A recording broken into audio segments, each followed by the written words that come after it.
अरे बच्चों, आज हम अर्थशास्त्र विषय में आत्मनिर्भरता के बारे में अध्ययन करेंगे। कोई भी राष्ट्र आधुनिकीकरण और आर्थिक समृद्धि अपने अथवा राष्ट्रों में आयातित संसाधनों के प्रयोग के द्वारा कर सकता है।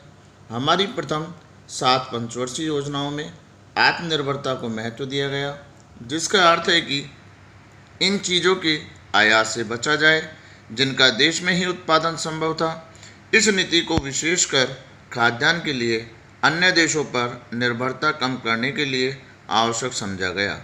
हाल ही में विदेश शासन से मुक्त हुए देश के लोगों की आत्मनिर्भरता की नीति को महत्व देना समझा जा सकता है। इसके अतिरिक्त यह आशंका भी थी कि आयातित खाद्यान्न, विदेशी प्रौद्योगिकी और पूंजी पर निर्भरता किसी न किसी रूप से हमारे देश की नीतियों में विदेशी हस्तक्षेप को बढ़ाकर हमारी संप्रभुता में बाधा डाल सकती है। तो देखिए बच्चों, इस पैराग्राफ को जो हमने पढ़ा, इसका सारांश निकल कर आता है कि कोई भी राष्ट्र ये चाहता है कि वो अपने स्वयं के यहीं उत्पादन करे, चाहे वो वस्तु हो चाहे सेवा हो, क्योंकि अगर अपन किसी चीज़ को विदेशों से ज़रूरत से ज़्यादा आयात करेंगे तो हमारे देश के लिए वो नुकसानदायक होगा। क्यों? क्योंकि हमारा पैसा विदेशों में चला जाएगा। इसलिए ज़्यादा से ज़्यादा कोशिश ये की जाए कि हमारे देश में वस्तु और सेवाओं का निर्माण हो और हम आत्मनिर्भर बने। प्रारंभिक 7 पंचवर्षीय योजनाओं में लक्ष्य रखा गया कि हम खाद्यान्न में तो कम से कम आत्मनिर्भर हो जाएं बच्चों, क्योंकि अगर खाद्यान्न जैसी चीज़ें हमें दूसरे से देशों से मंगानी पड़ी तो आप देखिए बच्चों, हमारे देश की बहुत बड़ा विदेशी मुद्रा विदेशों में चली जाएगी, जिससे हमारे देश के विकास में बाधा आएगी। तो हर देश ये चाहता है कि उसके निर्यात ज़्यादा हो, आयात कम हो, यानी ऐसी चीज़ों का आयात नहीं किया जाए बच्चों जिनको हम हमारे देश में ही बना सकते हैं। अतः ये आवश्यकता पर बल दिया कि आत्मनिर्भर भारत बने। तो आप देखिए, वर्तमान में जो सरकार है वो भी यही चाहती है कि भारत एक आत्मनिर्भर राष्ट्र बने। दूसरे आता है बच्चों समानता। केवल समृद्धि, आधुनिकीकरण और आत्मनिर्भरता के द्वारा ही जन सामान्य के जीवन में सुधार नहीं आ सकता। किसी देश के उच्च समृद्धि दर और विकसित आधुनिक प्रौद्योगिकी का प्रयोग होने के बाद भी अधिकांश लोग गरीब हो सकते हैं। यह सुनिश्चित करना आवश्यक है कि आर्थिक समृद्धि के लाभ देश के निर्धन वर्ग को भी सुलभ हो, केवल धनी लोगों तक सीमित ना रहे। समृद्धि, आधुनिकीकरण और आत्मनिर्भरता के साथ साथ समानता भी महत्वपूर्ण है। प्रत्येक भारतीय को भोजन, अच्छा आवास, शिक्षा, स्वास्थ्य सेवाएं जैसी मूलभूत आवश्यकताओं को पूरा कर पाने में समर्थ होना चाहिए और धन संपत्ति के वितरण की असमानताएं भी कम होनी चाहिए बच्चों। तो देखिए बच्चों, समानता का मतलब होता है कि हम किसी भी क्षेत्र में अगर तरक्की कर लें और लेकिन देश का एक वर्ग गरीब या पिछड़ा रह जाता है तो आप देखिए, हम देश का सही आर्थिक विकास नहीं कह सकते। तो आर्थिक समृद्धि या उच्च समृद्धि दर के साथ साथ ये आवश्यक है कि प्रत्येक मध्यम और गरीब वर्ग का भी ध्यान रखा जाए और निर्धन लोगों को आधारभूत सुविधाएं मिलती रहें। ऐसा नहीं है कि समृद्धि का लाभ केवल धनी लोगों को मिले। तो आप देखिए बच्चों, अगर ऐसा होगा तो समय समय पर क्रांतियाँ हुई हैं, जैसे रूस में हुई। तो इस तरह से अगर समानता नहीं रहेगी और असमानता बढ़ती जाएगी तो लोगों में देश की भावना होगी। अतः देश के विकास के लिए ये भी आवश्यक है कि गरीब को सभी सुविधाएं आवश्यक रूप से उपलब्ध हों, जैसे अच्छा भोजन, अच्छा आवास, शिक्षा, स्वास्थ्य। ये जो मूलभूत आवश्यकताएं हैं उन्हें सरकार की ओर से पूरा करने का प्रयास करना चाहिए।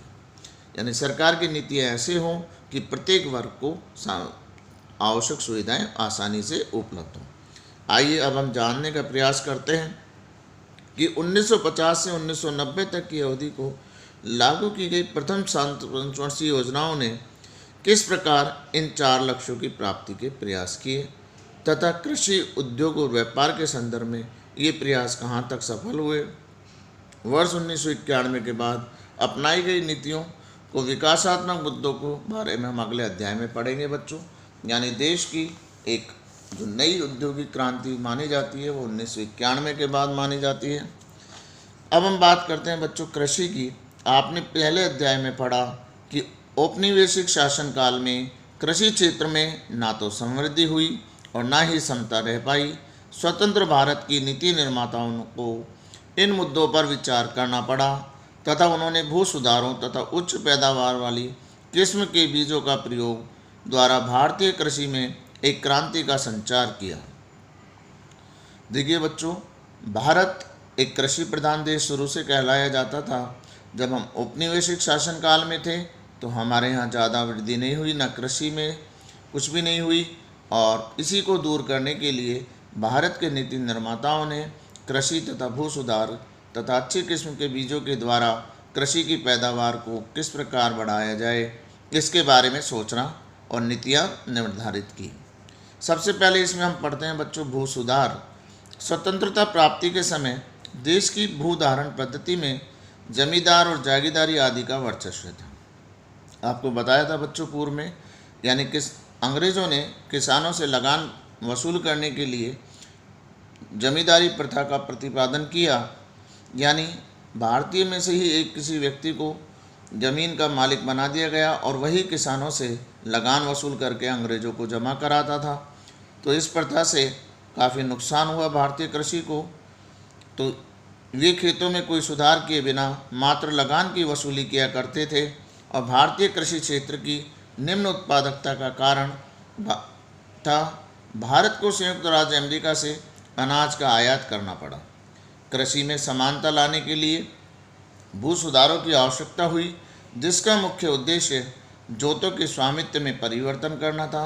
स्वतंत्रता के 1 वर्ष बाद ही देश में बिचौलियों के उन्मूलन तथा वास्तविक कृषकों को ही भूमि का स्वामी बनाने जैसे कदम उठाए गए। यानी जो जमींदारी प्रथा थी उसको दूर करने का प्रयास किया गया और जितनी भी कृषि से संबंधित भूमि से सुधार के प्रयास किए थे वो सरकार ने उठाने चालू किए। इनका उद्देश्य यह था कि भूमि का स्वामित्व किसानों का निवेश करने की प्रेरणा देगा, यानी भूमि का मालिक किसानों को बना दिए बच्चों, क्योंकि जो मालिक होगा वो अपने कार्य को बहुत श्रेष्ठ तरीके से अधिक से लाभ करने के लिए करेगा, बशर्ते उन्हें पर्याप्त पूंजी उपलब्ध कराई जाए। पूंजी का मतलब है बच्चों उनके पास कृषि से संबंधित संसाधन जैसे खाद, बीज, फसल के लिए निवेश करने के लिए पैसा उनके पास होना चाहिए या उन्हें सरकार की ओर से उपलब्ध कराया जाए। दरअसल समानता को बढ़ाने के लिए भूमि की अधिकतम सीमा निर्धारण एक दूसरी नीति थी, यानी सरकार ने एक निर्धारित सीमा तक ही भूमि रखने का प्रयास कर दिया, यानी उस सीमा से ज़्यादा भूमि कोई भी नहीं रखेगा। इसका अर्थ है कि किसी व्यक्ति को कृषि भूमि के स्वामित्व की अधिकतम सीमा का निर्धारण करना। इस नीति का उद्देश्य कुछ लोगों में भू स्वामित्व के संकेंद्रण को कम करना था। बिचौलियों के उन्मूलन का नतीजा यह था कि लगभग 200 लाख काश्तकारों को सरकार ने सीधा संपर्क हो गया और वे जमींदारों द्वारा किए जा रहे शोषण से मुक्त हो गए। भू स्वामित्व से उन्हें उत्पादन में वृद्धि के लिए प्रोत्साहन मिला। इससे कृषि उत्पादन में वृद्धि हुई, किंतु बिचौलिए के उन्मूलन कर समानता के लक्ष्य को पूर्ण प्राप्ति नहीं की गई। कानून की कमियों का लाभ उठाकर कुछ भूतपूर्व जमींदारों ने कुछ क्षेत्रों में बहुत बड़े बड़े भूखंडों पर अपना स्वामित्व बनाए रखा। कुछ मामलों में काश्तकारों को बेदखल कर दिया गया और भूस्वामियों ने भूस्वामी वास्तविक कृषक होने का दावा किया। कृषकों को भूमि का स्वामित्व मिलने के बाद भी निर्धनतम कृषि श्रमिकों जैसे बटाईदार तथा भूमिहीन श्रमिकों को भूमि सुधारों से कोई लाभ नहीं हुआ। देखिए बच्चों, बिचौलियों के लिए सरकार ने खूब प्रयास किए, लेकिन जो जमींदार थे उन्होंने किसानों का शोषण चालू रखा और कुछ ज़मीनें अपने रिश्तेदारों के नाम कर ली, जिससे किसानों को जितना फ़ायदा होना था उतना फ़ायदा नहीं हो पाया और किसान की ज़्यादा आर्थिक दशा में सुधार नहीं हुआ। अधिकतम भूमि निर्धारण कानून में भी बाधा आई। कई जमींदारों ने इस कानून को न्यायालय में चुनौती दी, जिसके कारण इसे लागू करने में देरी हुई। इस अवधि में वे अपनी भूमि निकट संबंधियों आदि के नाम कराकर कानून से बच गए।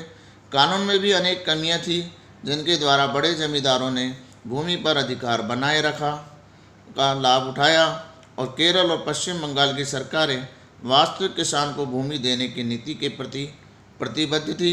इसी कारण इन प्रांतों में भू सुधार कार्यक्रमों को विशेष सफलता मिली।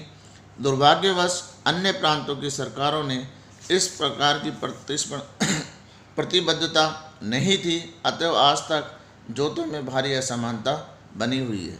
तो देखिए बच्चों, किसानों में ज़मीन देने के बारे में केरल और पश्चिम बंगाल की सरकारों ने तो अत्यधिक प्रयास किया, लेकिन अन्य सरकारों ने प्रयास नहीं किया।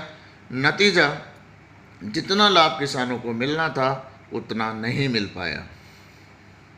तो आज इतना पढ़ेंगे बच्चों, बाकी कल इसको पढ़ते रहें बच्चों, नोट करते रहें, समझते रहें। फिर भी कोई समस्या हो तो मुझसे व्यक्तिगत रूप से संपर्क कर सकते हैं। धन्यवाद।